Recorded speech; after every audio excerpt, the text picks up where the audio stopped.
ଡଙ୍ଗାରେ ସେଲ୍ଫି ନେବା ବେଳେ ଚାଲିଗଲା ଦୁଇ ଜଣଙ୍କର ଜୀବନ। ଆସନ୍ତୁ ଜାଣିବା ଏହାର ସର୍ଭିସେସ୍ ଖବର ବିଷୟରେ।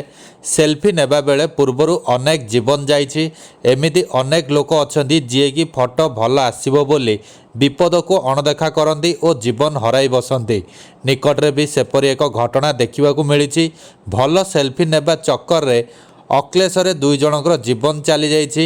ଉତ୍ତରପ୍ରଦେଶର ରାବେରେଲି ଜିଲ୍ଲାର ଏକ ଡଙ୍ଗାରେ ସେଲ୍ଫି କ୍ଲିକ୍ କରିବା ସମୟରେ ଡଙ୍ଗା ନଦୀରେ ବୁଡ଼ିଯିବା ପରେ ଦୁଇ ଜଣ ଯୁବକଙ୍କ ମୃତ୍ୟୁ ଘଟିଛି। ତିନି ଜଣ ବନ୍ଧୁ ତାହିଦ, ଫାହାଦ ଏବଂ ସାନ୍ ମିଶିକରି ପାୟାଗପୁର ଡଙ୍ଗା ଘାଟକୁ ଯାଇ ସେଲ୍ଫି କ୍ଲିକ୍ କରିବାକୁ ଏକ ଡଙ୍ଗାରେ ଚଢ଼ିଥିଲେ। ସର୍କଲ ଅଧିକାରୀ ଅରୁଣ କୁମାର କହିଛନ୍ତି ଯେ ସେଲ୍ଫି କ୍ଲିକ୍ କରିବା ବେଳେ ସେମାନେ ଡଙ୍ଗାର ଧାର ଆଡ଼କୁ ଚାଲିଯାଇଥିଲେ ଏବଂ ଭାରସାମ୍ୟ ହରାଇ ନଦୀର ପ୍ରବଳ ସ୍ରୋତରେ ପଡ଼ିଯାଇଥିଲେ।